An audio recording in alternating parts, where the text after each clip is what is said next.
Hello everybody, welcome to my weekly sit rep on cult stuff. What's a sit rep? A sit rep is an army term that stands for situation report. And basically, former Captain Mestyanek in the US Army, every Friday the officers will write out like a report of everything that went on that week and give it to the higher up commanders. And since YouTube likes longer form videos, I've decided that I will do that every Friday. You're going to get the cult sit rep. So I'm Daniella, scholar of cults, extreme groups, and extremely bad leadership. I wrote a book called Uncultured about growing up in the Children of God religious cult and then going into the cult of the US Army. I also sell these disrespectful t-shirts in the links. Right now, I am working on a book called The Culting of America, where I'm taking these 10 parts of what makes up a cult and breaking them down, one in each chapter, and I'm showing them to you like, yes, this happens in a real cult, and here's how. But also, look at this same thing in the US military, and then look at this same thing in normal organizations around you. So this week, I mostly finished my chapter on Step 4, self-sacrifice. It's chapter 5 though, because charismatic leader and skinny white woman are broken into their own chapters. And this chapter is 37 pages long, and it took me like 2.5 months to research and write. I just have so much to say about self-sacrifice. But essentially, this chapter is all about how the constant requirement for self-sacrifice is a cult tactic to strip you of your individual identity and to train you that you must always put yourself second in favor of the group, which of course, huge cult tactic. Okay, so I've been working on that, for months now, but I finished it, so I get to move on to isolation from the world next week. I say I'm only mostly done with the chapter because I'm still looking for quotes, but I've basically decided to write out all the stuff that I already know, and then as I continue my reading over this summer and fall, I'll be finding more quotes and stuff like that. I also launched not one, but 2 podcasts this week, which is probably the most exciting thing for y'all. Mine was finishing the chapter. And by the way, if you're interested in hearing chapter by chapter of the book Culting of America, you can get that if you're a subscriber on my Patreon. All the details are in the description or in the link if you're watching this not on YouTube. Okay, so I'm reading those one out at a time so that people can hear it. And I've realized that everybody wants my book, The Culting of America, to be this dishy compendium of all the cult-like groups in America. That's not really the book I'm writing. The book I'm writing uses examples, of course, that are very fun, but it is really it's an organizational psychology book because I'm an organizational psychologist. And so it's looking at these very specific things. But we decided that a podcast called Cults and the Culting of America could be this dishy show about all the cult-like groups in America. So that was launched. We have our episode 0, just talking about who we are and why we like to talk about cults so much. And then episode 1, which is mostly an introduction of my story and my realization of how much cults, sex cults specifically, and war had in common, leading me to write my book, Uncultured. We talk about that. Links in the bio if you're interested in the show. The podcast, it will be weekly. And again, if you want to get that early or catch us recording it live, all of that is available to Patreon subscribers. The podcasts themselves you can listen to anywhere you get your podcasts. Second podcast I launched is called Hey White Women. And that is in conjunction with another creator who calls herself the White Woman Whisperer. And she says she's the professional Black friend. And I know when I found her, I was like, oh, I need that. Recently, I've kind of had the realization that even though my husband and I have woken up from the cult of white supremacy, we physically and mentally left as much as we could, that doesn't mean we don't still have another decade ahead of us of just deconstructing all of the little things that we have to learn about, right? Why hair matters, why body size matters, all of these things true in cults. And so what we are doing on this podcast is we are deconstructing white supremacy like the cult that it is. Mostly using me as the example so nobody has to feel bad. And of course, I don't really have to feel bad because I was raised and cultured by a horrible, one of the world's worst religious cults that of course was white supremacist at its core, as many, many, many white-led American cults are. In fact, many of these separatist cults started in the 60s and 70s, and we think of that as because of everything in society changing, which is true. One of the things that changed was segregation went away. And so a lot of private schools, religious organizations, and cults started as a result of white people wanting to keep their children separate from those people. Okay, so we are deconstructing it. We've released our first episode, which really is just talking about the cult of white supremacy and how we need to look at it and understand it. That is also available in my bio and in the description if you are watching this on YouTube. So these are both going to be weekly podcasts, and I will be, talking about learnings and stuff from them on my Friday situation report. Usually on Friday, I have an interesting guest on TikTok Live at noon EST to talk about their area of expertise, but of course through my sort of cult lens. This Friday, I don't have that going on. I just have other meetings, so we're skipping that part. One of the things I talked about this week was Waldorf schools, and are they culty? And that, of course, has caused a kerfuffle, as it always does. So Waldorf schools, one of the cultiest examples that I can find of an organization that is broadly respected in the outer world, but is absolutely a cult under the surface. Much like the Salvation Army as well. That one's getting written about in actually the chapter I just wrote on self-sacrifice in the culting of America. Of course, people have their varying opinions on the Waldorf school. As ever, most people do not like to listen to the children actually raised in the Waldorf school. They just want to hear from the parents and why they made those decisions. I think it's very, very, very important to hear from the now adult children who were raised in these kinds of groups, whether this is homeschooling related, we don't like to listen to homeschooled adults, etc. It's a big problem.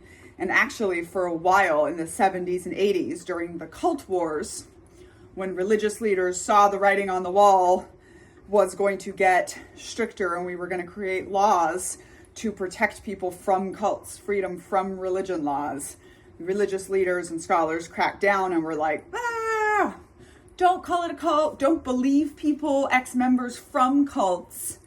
And so it really hindered our understanding of cults for a long time. But I like to do these videos on different things that are culty, like AA, like Waldorf, like the profession of teaching, etc. Because people that have been through negative experiences with these things really need to find a space where that's acknowledged. And I've had so many Germans reaching out to me this week. I believe that's where Waldorf schools are the biggest, and just saying thank you. Oh my God, it's so dark under the surface of what most people see. And this is a big thing with cults, which is almost all of the major cults will have a broad base of members. And that broad base of members only experiences the very tip of the iceberg of whatever that cult is about, right? So hundreds of thousands of people who went through NXIVM, who only participated in a couple seminars and had some breakthroughs. And these people generally will go to their graves swearing that the cult was good, even after the cult leader is in jail for 120 years for all of his crimes. Florence Nexium specifically. So it's been very interesting. I've been having the same conversation with Catholics this week because of another video, and they'll just be like, oh, well, that wasn't my experience. And it really kind of ticks me off because I'm like, you are responding to a video with hundreds of comments of people saying, this was my experience in the Catholic Church. They don't let you leave. They're miserable to you when you try to get away. They do all these different things. And somebody shows up and is like, well, that wasn't my experience. Like, how much more of a cult member could you be? I really hate it when people just undercut the experience of everyone else. Like, if that wasn't your experience, great. Be quiet, move on. This post isn't for you. Oh.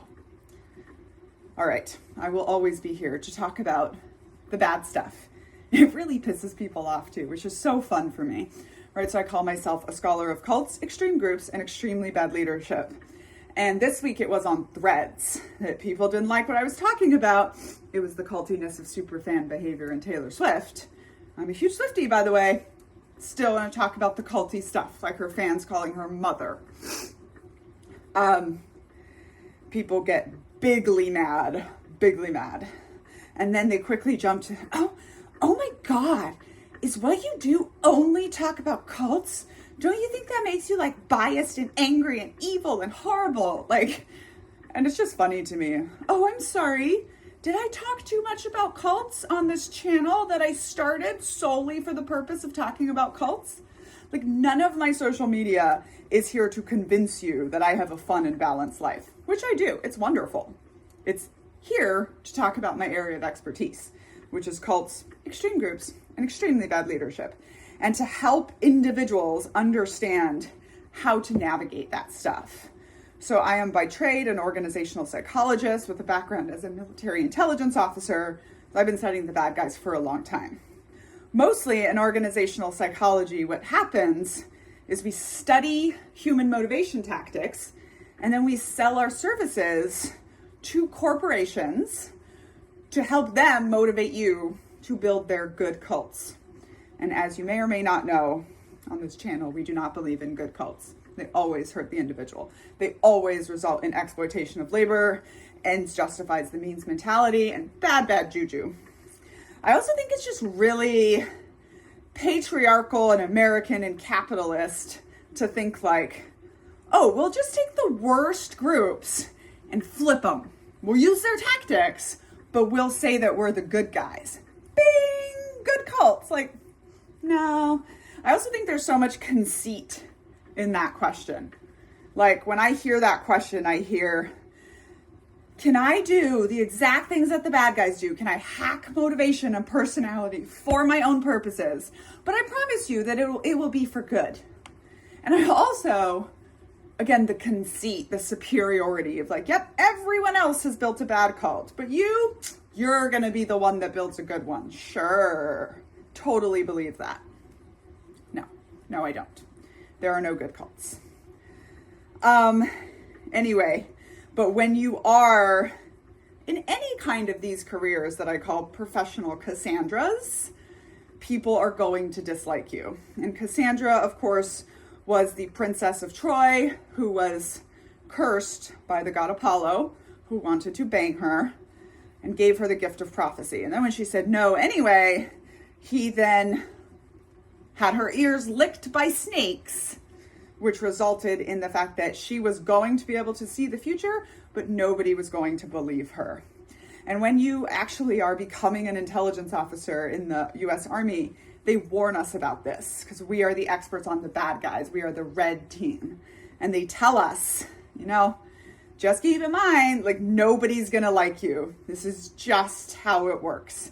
The people that are predicting the bad stuff or like sensing the patterns that everyone else is like blindly following, those people get roundly hated by society. Which for me, not really a problem. I've been having cult members attack me for 20 years, which is why it's so funny every time AA folks start again, or like Taylor Swift fans. It's just like, y'all, this is textbook. This is textbook cult member reaction. And I've been tracking these patterns for 20 years. All right, what else do we have about cults this week? I think that was a lot of it.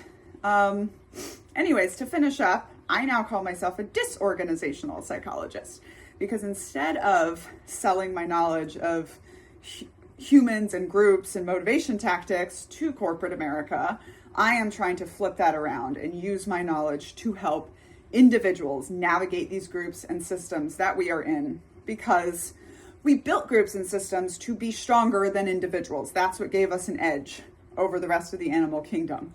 However, we built them with all of our inherent human biases and garbage that we bring to everything. And now we have these groups and systems that are stronger than individuals, but we're built in with all these biases and problems. So that's part of what we are really going to have to be navigating in this next era. And by the way, one of the ways that we know that we are living through times of incredible social change, when systems are being pulled down, people are discovering that the lies we've been told are lies and these systems don't work for us the way we've been promised. And one of the reasons we know this is the obsession with cults and all the cults popping up. Cults are kind of like the canaries in the coal mine, right? But it comes around because good people are seeking, right? They're seeking to answer these questions. And then nefarious leaders with bad intentions who want to manipulate you come in and sweep you up. I like to remind people that this stereotype that it started off good and then turned bad, I don't think I know of one example of that. Nobody just trips and falls into knowing how to perfectly coercively control people. And when we look at these cult leaders, once everything blows up, we almost always find that they have been practicing these skills since childhood, and that they spent much of their adolescent and adult life trying to build something with the following, anything with the following, while refining their controlling techniques. This is why I also always say be very wary of anyone who knows a lot about cult leaders, because that means they know how to be one, pretty much. People like to come back from that and be like, oh, so we should be afraid of you? Yes. And if I invite you to an amazing retreat on my commune, maybe stay home, right? And anyone that tells you that you shouldn't be wary of them is probably trying to deceive you, whether they know a lot about cults or not. Anyways, hopefully this was helpful and interesting, and you may, of course, stay tuned for more every week. I also post other videos on here from my other social medias. And of course, you can find me on Patreon. Group Behavior Gal is my name on Patreon. And I'm always putting all kinds of premium content on there. Also, if you enjoy listening to books instead of reading them, I have on there a video book thing I invented of a second project that I worked on called Un-American, which is all about whiteness and power and privilege and cults and army stories. And I'm also in the process of turning Uncultured into a video book. I've just gotten through chapter 16 this week. This week we are reading all about my teenage years and rebellion in the cult, and then my excommunication and my freedom. And then a murder-suicide that happens in the normal world that really brings the cult home for me, and is when I realize, oh my God, I grew up in a cult. And all that is on there. I'm generally posting one chapter every weekday, and that is for free subscribers. So you don't even have to give me your money to go check out Uncultured. Of course, it is a major Macmillan book, so it is also available anywhere you buy your books. It is an audiobook that I did, that the director of the New York Times Arts and Culture section said was one of his favorite things of last year. So definitely check that out if you are interested. All of the trigger warnings. Thanks for hanging out with me today, and I will see you next Friday for our situation report on cults, extreme groups, and extremely bad leaders.